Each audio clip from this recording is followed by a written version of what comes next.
Hi, I'm Meryl Vargo. I'm Executive Director of Pivot Learning Partners, and today I'm going to be talking with Superintendent Greta Vigay of the Petaluma School District.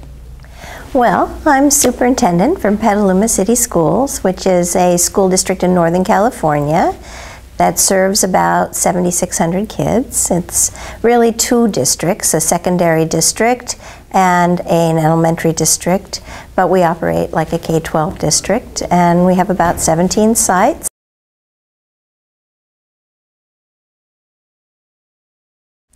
I think it started many years ago when we were reading books like Good to Great and noticing that our district was a good district, that our students were doing well, but that they could do better, and that there was really no reason that we couldn't be a great school district. And we participated in the High School Pupil Success Act. We applied. We have a strong history of collaboration here in Petaluma, working with the community and community-based organizations. And so we partnered with a community-based organization and received a grant which enabled us to engage the entire community in questions about what would it look like if all kids left our school district prepared for life after high school.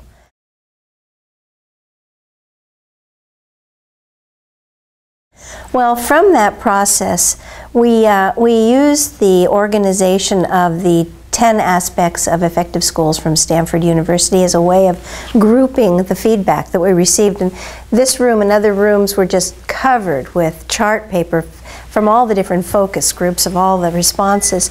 And the three main themes that emerged from those conversations were rigorous and relevant curriculum, family and community connections, and personalization. Those were the three things that resonated with everyone as being very important aspects of what we do. As we got further into looking at the needs of our students, we identified that we had an achievement gap, that there were students who were doing well and some who were not making the progress that we would expect. And we wanted to look into that more and to find out what were the key indicators of what was the cause of the lack of progress for some students, and what were some of the effective practices. And we approached Pivot and said, what about the idea of us having our own district network? And they were very receptive. And so that was the beginning of the work to really focus and develop professional learning communities in the district.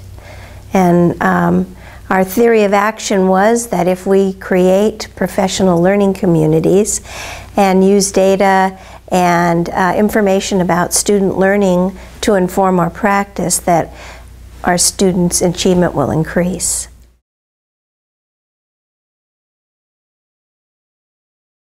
We had spent several years learning about how to be professional learning communities, learning the inquiry process, developing data management systems, providing ready access to teachers and collaborative groups to data, performance results, so that they could have that, with the hopes that these inquiry meetings and the process of looking at data would help people to identify best practice. But what we identified was that there was an important missing link, was a direct connection to what's happening in the classroom. I had had an opportunity to attend a training where I heard Richard Elmore with a group of other superintendents through UC Davis SELF program, and it was just so clear from listening to that could be the next step for us that would really help enhance the inquiry process that was already in place, to really be a richer dialogue and to really directly connect with the classroom, and to really help make that direct connection between what teachers are talking about in collaborative meetings with their practice in the classroom. I raised my hand and volunteered to have one of my sites be visited by this superintendent's collaborative. And I invited other principals from the district to attend that day that the collaborative came to our district. And principals who participated that day were interested and thought this was very interesting. They found the information they gathered by observing in the classroom and really focusing in on what the students were demonstrating they knew and were able to do. It had a lot of promise. And it also was coincidental to the fact that principals in the district had begun at their own principal meetings, and they were starting as either a capsule group or a secondary or elementary team to start observing and locating their meetings at somebody's school site so they could observe in classrooms. But what was happening with those observations is that they weren't necessarily focused, and they were more like show and tell. And I remember one day being at one of those meetings, an elementary principals meeting, where we had observed in a teacher's classroom, and the teacher wanted to join us for the debrief, and we invited the teacher in, and the teacher said to us after the whole little visit was over, well, that was real nice, it felt real good, but I would really like to get some supportive feedback about, you know, what you think I might. What did you learn from observing, and what were there some things that I might consider? What I realized after having had the experience of hearing Richard Elmore speak about his instructional rounds was this could be a lot more focused, and it could lead to much richer outcomes if we had a little more clarity about what we were doing. And since there was energy in the district to do these visits and to begin this work, and it seemed like a natural to enhance the inquiry process already in place, it became something very simple to talk about with principals because it was building on the practice that was happening in the district already.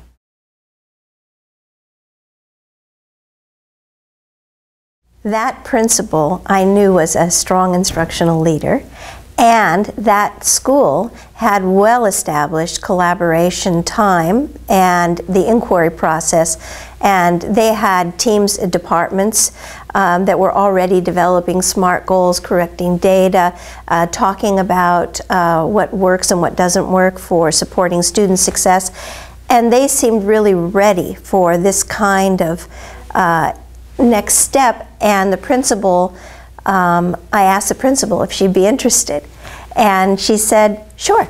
And she was interested in learning about it. She was very curious and very interested. And we explained to the staff that this is just for our purposes, our learning. As a collaborative, we're trying to learn about the process and to get more connected as superintendents to the classroom. And that, you know, we're very appreciative if you would open your classrooms to us. And so then she and I met prior to the visit, and we talked about what is a problem of practice, what is a theory of action, and did a little reading from Elmore's book. And she was a very quick learner, and she met with a team of teachers from her school that were working with English language learners, and they together collaboratively developed a theory of action and a problem of practice. We did a training, a 3-day training for the entire management team, and we included the certificated, the classified management team, so directors of food services, directors of maintenance, director of technology, budget, all of the classified managers were included, as well as all the principals and assistant principals and district level administration, to be connected to the district goals and to understand and identify what they can contribute to the district goals. One of the things we did do right, which really helped set it up, was we invited the union president, the teachers union president, and the classified union president to come to the summer institute that we held for 3 days, so that should there become some concerns, they would have had first-hand knowledge about our intent and understand the process and would be able to respond to questions. So that really helped. Unfortunately, during the training, someone said as they were leaving the classroom, "Oh, I can tell that's a beginning teacher." And that reverberated in one of the schools that we visited, and we had to really respond to that and recognize it as being something that was very unfortunate to have happened, and really reinforce the concept that this is not about being evaluative. This is about continuous improvement, focusing on teaching and learning, and supporting kids to be successful. And so I guess the more you can do to establish norms and reinforce that, the better. And so that's something that we are now telling that story in all our future training so that people really realize how important that part is.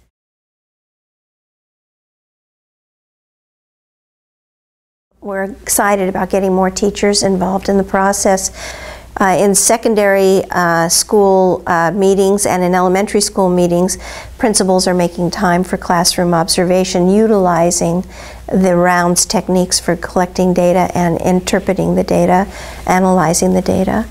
And we are looking forward to more opportunities to train more teachers. I think at this point, we are at the beginning stages. We're very interested in the instructional rounds model because we see it has a lot of promise for connecting what we are doing with professional learning communities, the use of the inquiry process, data to inform practice, with what's actually happening in the classroom, really to enrich and enliven those conversations to be about real classrooms, real students, and to give us an opportunity to connect the inquiry process more fully to teaching and learning in actual classroom.